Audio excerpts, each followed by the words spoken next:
Good morning everyone. Radhe Radhe. कैसे हैं आप सब? होप करती हूँ आप सभी बहुत अच्छे होंगे।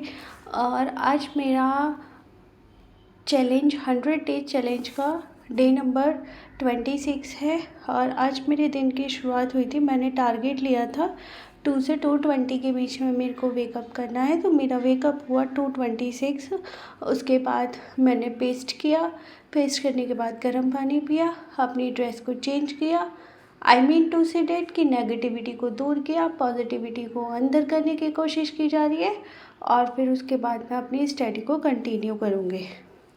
और अगर आप भी मॉर्निंग वेकअप करने वाले हैं, मॉर्निंग एस्पिरेंट हैं, मॉर्निंग स्टडी करते हैं, तो आप ये रूटीन ज़रूर फॉलो करिए।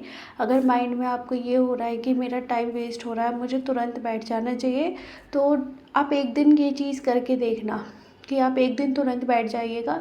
देखना कि बिल्कुल नींद ही नींद आएगी आपको, आप पढ़ने में बिल्कुल कंसंट्रेट नहीं कर पाएंगे। नेक्स्ट डे आप क्या करना, टूथपेस्ट करना, गर्म पानी पीना, अपनी ड्रेस चेंज करना और ये सब करना, थोड़ा बहुत योगा करना, बॉडी को फ्लेक्सिबल बनाना।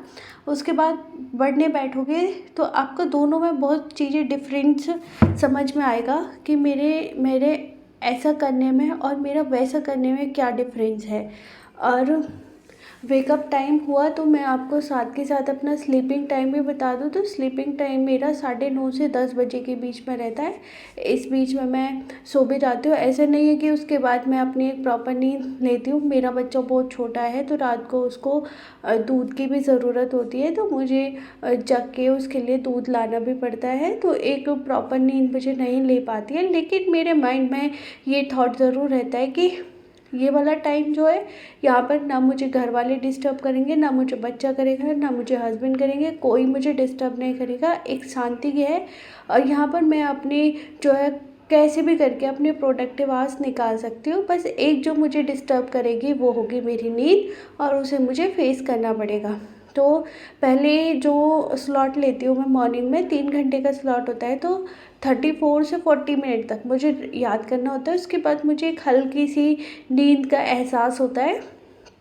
तो मैं क्या करती हूँ, फिर से उठती हूँ, पानी पीने चली जाती हूँ, पानी पीती हूँ, शिवन का दूध ले आती हूँ और थोड़ा सा योगा कर लेती हूँ और एक मोटिवेशनल सॉन्ग सुनती हूँ और आंखें बंद करती हूँ। उसके बाद मैं अपना सेकंड स्लॉट लेती हूँ। तो ये वाला स्लॉट के बीच का गैप मेरा 10 मिनट का हो जाता है और फिर मैं सेकंड स्लॉट लेती हूँ। और जो मैं सॉन्ग सुनती हूँ मोटिवेशनल या जो भी है, इससे मेरी नींद उड़ जाती है। फिर से एक आँख बंद करके जो सपना देखती हूँ मोटिवेशनल सॉन्ग सुनते सुनते, तो फिर से एक जोश हो जाता है। उसके बाद मैं अपनी क्लासेस लेती हूँ जीएस के।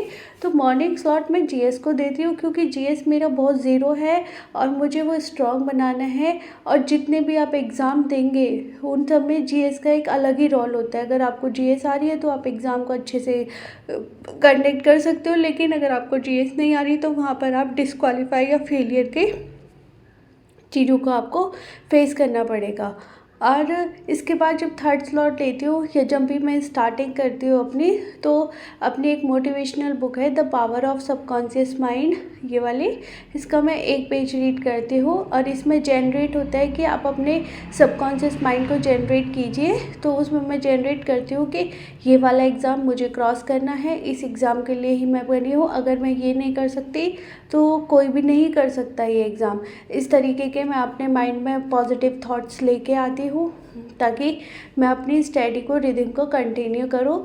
और प्लीज़ अगर आप कंटिन्यू कर रहे हो, स्टार्टिंग कर रहे हो, तो आपको स्टडी बोरिंग लगेगी, लेकिन आप 1 महीने कंटिन्यू करोगे, उसके बाद अगर आप डिसकंटिन्यू भी करते हैं ना, तो आपको वो जो बाकी हो हाउस होल्ड वर्क कर रहे हो, कुछ भी कर रहे हो, वो बोरिंग लगेगा। ऐसा लगेगा आपको कि मेरी ज़िंदगी से क्या छूटता जा रहा है, मेरी ज़िंदगी से क्या चीज़ें छूटती जा रही है। इस टाइप की आपको अपनी जो है अंदर से वाइब्स आएंगी। और आज मैंने सुबह जो था इतनी क्लासेस ली, ये इतने सारे मेरे नोट्स प्रिपेयर हो गए थे और मैंने लर्न भी कर लिया था।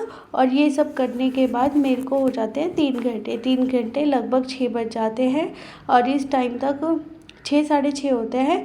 फिर इसके बाद मैं शावर लेती हूँ, हस्बैंड का लंच प्रिपेयर करती हूँ और उनको मतलब ऑफिस जाते हैं तो उनको घर से दूर करते हैं, घर को खाली करते हैं। इसके बाद शिवन भी जाग जाती है, तो शिवन को आजकल मैं ब्रेकफास्ट में हेल्दी देती हूँ। उसे ये मखाने ड्राई रोस्ट करती हूँ, तो उसके ये फेवरेट है।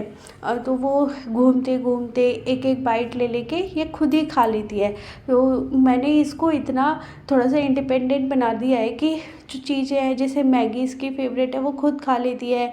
और ये जो मखाने हैं ये इनको खुद खा लेती है। फिर इसके बाद मैं अपने हेड में मसाज करती हूँ। हाँ, यहाँ पर मैं सावन ले लेती हूँ, नहा लेती हूँ, लेकिन सुबह सुबह मुझे नहाने में, बाल धोने में थोड़ा सी दिक्कत होती है। दिक्कत भी नहीं, मुझे ठंड ठंड सी लगती है। तो मैं सोची थी कि सारे हाउस होल्ड वर्क करके जब मैं फ्री होंगी तब मैं अपने हेड पे मसाज कर लेती हूँ। उसके बाद मैं अपने हेयर वॉश करूँगी। और जब मैंने हेयर वॉश किया तो साथ में मैंने अपने बच्चे को भी नहला दिया। और फिर मैं अपना सारे हाउस होल्ड वर्क करते हैं, सिर्फ रह जाता है मेरा लंच बनाना। लंच में भी सिर्फ रोटियां डालना रह जाता है और मैं आ जाती हूँ अपने स्लॉट पे, सेकेंड स्लॉट पे। और यहाँ से पहले मैं एक स्लॉट ले लेती हूँ, उसका मैं वीडियो कैप्चर नहीं करती हूँ। और मैं मैथ्स के क्वेश्चन सॉल्व करती हूँ, जिसमें मैंने टारगेट लिया था कि मुझे 50 क्वेश्चन सॉल्व करने हैं, तो लगभग मेरे 40 क्वेश्चन ही सॉल्व हो पाते हैं। इसके बाद थोड़ा सा ब्रेक लेती हूँ और घर में चाय की डिमांड होती है, तो मैं मॉर्निंग में कभी भी टी को प्रीफर नहीं करती हूँ। जब मुझे आलस आता है आफ्टरनून में, तो मैं तब, या शाम के टाइम मुझे 2-3 मिनट का पढ़ते पढ़ते ब्रेक चाहिए, तो ये मैं तब बनाती हूँ। और ये मम्मी का भी हैबिचुअल टाइम है कि शाम के टाइम उनको चाय चाहिए, पापा को भी चाहिए, तो उनके साथ मैं अपनी शेयर कर लेती हूँ पार्टी को थोड़ा सा। मैं, आप भी कभी भी देखते होगे वीडियोस में, एक कप में बहुत लिटिल अमाउंट में आपको क्वांटिटी में चाय मिलती है, वो सिर्फ मेरी होती है। और यहाँ पर आज मैंने खुद की चाय अवॉइड करी थी और मैंने मम्मी पापा के लिए बना ली थी। इसके बाद मैं आ जाती हूँ अपना उसी स्लॉट को पूरा करने के लिए, क्योंकि मैथ्स के क्वेश्चन का लेवल थोड़ा सा हार्ड होता जा रहा था, तो बार बार समझना पड़ रहा था, क्वेश्चन सॉल्व करने पड़ रहे थे, तो मेरा मैथ्स का हो चुका था। इसके बाद शिव्या को भी थोड़ा सा, अब इसका टाइम हो जाता है कि इसको सुलाना होता है, तो इसको सुलाती हूँ। इसके साथ मैं भी अपना नैप ज़रूर लेती हूँ, क्योंकि मुझे 1% नाइट में मुझे कोई ना सुलाए, लेकिन मुझे डे में ज़रूर नैप चाहिए, और वो नैप मेरी हैबिट बन चुकी है। और सुबह मॉर्निंग वेकअप भी इसलिए होता है कि कोई बात नहीं सीखा तो सुबह पढ़ ले, क्या जा रहा है तेरा, कम से कम दिन में तो सो जाएगी ना। और दिन में ऐसा होता है कि कभी कोई काम के लिए उठा रहे, कभी कोई उठा रहे, कभी कोई उठा रहे, तो एक ना रिधिम नहीं बन पाता है, सिर्फ सुबह सुबह का ही मॉर्निंग रिधिम बन पाता है। और इसके बाद अगर आप भी अपने इस तरीके से स्लॉट करिएगा, मेरा देखना आप, मैं इस स्लॉट में आपको कुछ चीज़ें नोट करना कि मैं स्लॉट लेती हूँ, फिर बीच में मेरे को बोर फील होता है तो फिर मैं घर का काम करती हूँ, फिर मैं स्लॉट लेती हूँ, फिर घर का काम करती हूँ, कभी बच्चे को भी रख लेती हूँ, फिर घर का काम होता है। तो हाउसवाइफ की लाइफ कुछ ऐसे ही होती है, स्पेशली एक माँ की, उसे अपना बच्चा भी देखना होता है। पूरे दिन में हम 100% अपनी स्टडी को भी डिवोट नहीं कर सकते यार, क्योंकि हमारा बच्चा भी है, वो भी हमारी जिम्मेदारी है, लेकिन हम बच्चे के साथ मैनेज कर सकते हैं, 100% नहीं मैनेज कर सकते। हम वो वाली माँ तो नहीं बन सकते ना कि जो 24 घंटे अपने बच्चे को ध्यान दे, पर हम अपने बच्चे का फ्यूचर तो बदल सकते हैं ना। कल को हमारा बच्चा हमसे कुछ मांगे तो हमें इस काबिल तो बनना पड़ेगा ना कि उसके लिए हम कुछ कर पाए। और हम इतने एजुकेटेड हैं कि हम कुछ कर सकते हैं। अगर हम गवर्नमेंट की तैयारी नहीं कर रहे तो हम प्राइवेट सेक्टर में जॉब कर लें, लेकिन आज के टाइम में हाउसवाइफ का इंडिपेंडेंट होना बहुत ज़रूरी है। क्योंकि आप जो पुरानी लेडीज़ होते हैं, हमारी मम्मी होती है, पापा होती है, दादी होती है, उनके अंदर एक पेशेंस लेवल बहुत होता है कि वो हर चीज़ को पेशेंसली करते हैं। उनके हस्बैंड भी कुछ कहते हैं तो वो चुप रहती है, लेकिन वो चीज़ हमारे अंदर नहीं है। हमें अपनी हर चीज़ में एक रेस्पेक्ट लगती है। हमें अगर हमारे हस्बैंड कहीं 4 लेडीज़ में या अपनी मदर्स के सामने भी चिल्ला दे तो उसमें हमें हमारी इरेस्पेक्ट लगती है। और हम इस तरह की लेडीज़ अब नहीं बन सकते हैं कि हम हर चीज़ के लिए अपने हस्बैंड पे डिपेंडेंट रहे। हमें इस तरीके का एक इंसान बनना है कि हम अपने सास ससुर का, अपने हस्बैंड का, सबका खर्चा हम उठा दें। ये चेंज लाना अपने अंदर बहुत ज़रूरी है। ये चेंज तभी आएगा जब हम अपने लिए कुछ करेंगे। और मेरे पास एक कमेंट आया था, वो मुझे बहुत अच्छा लगा था, जिसमें M.K. शास्त्री ने किया था, जिसमें वो लिख रहे थे कि एक्सपेक्टेशन छोड़ दीजिए सबसे, अपनी एक खुद दुनिया बनाइए जहाँ उस दुनिया के मालिक आप स्वयं हो, आप खुद हो, और उस दुनिया के जो रूल्स हैं, उसका जो प्रदर्शन है, वो सब आप खुद हो।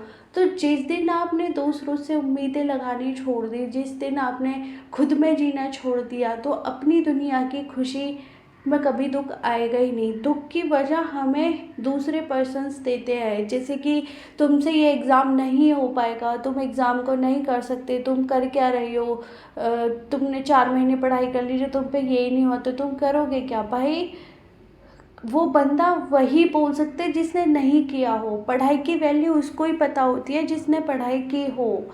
पढ़ाई की वैल्यू उसको पता नहीं होगी जिसने पढ़ाई की नहीं हो। और जिसने अपनी ज़िंदगी में कुछ सहा है ना, कुछ दर्द सहा है कि वो अनपढ़ है, और अगर वो पढ़ लेती तो आज वो ऐसा नहीं होता, तो वो भी पढ़ाई की वैल्यू समझता है। और हमेशा अपने आप को पॉजिटिव रखिए कि हम कर सकते हैं, हम मैनेज कर सकते हैं, हमारे अंदर गट्स है, हमें एक अपनी दुनिया बनानी है, हमें एक अपनी खुशी बनानी है। हमारी ज़िंदगी ये घर के चूल्हे चौके बच्चे तक सीमित नहीं होनी चाहिए। हमें अपनी ज़िंदगी को थोड़ा सा आगे बढ़ाना है। छोटे छोटे आप अपने सपने भी देख सकते हो कि मेरी जॉब लग जाएगी, मैं ऐसा करूँगी, मैं वैसा करूँगी। जब जॉब लगेगी उसके बाद वो सपने पूरे करने का एक अलग ही मज़ा होता है कि हाँ, मैं कुछ कर पा रही हूँ। इतना तो इंडिपेंडेंट बनी जाइए कि अपने माँ बाप के लिए कुछ कर सको। उन्होंने हमारे लिए हमारी एक परवरिश दी है। शायद हम भी कभी कभी ये सोचते हैं ना कि जो परवरिश हमारे माँ बाप ने हमें दी है, क्या पता नहीं हम कभी अपने बच्चे को दे पाएंगे या नहीं दे पाएंगे। ये मैं ज़रूर सोचती हूँ, क्योंकि मेरे माँ बाप ने जो मेरी परवरिश की है वो बहुत अच्छे तरीके से की है। मैं किसी चीज़ की कमी के मतलब है कि कोई माँ बाप कमी नहीं होता है, ये नहीं है।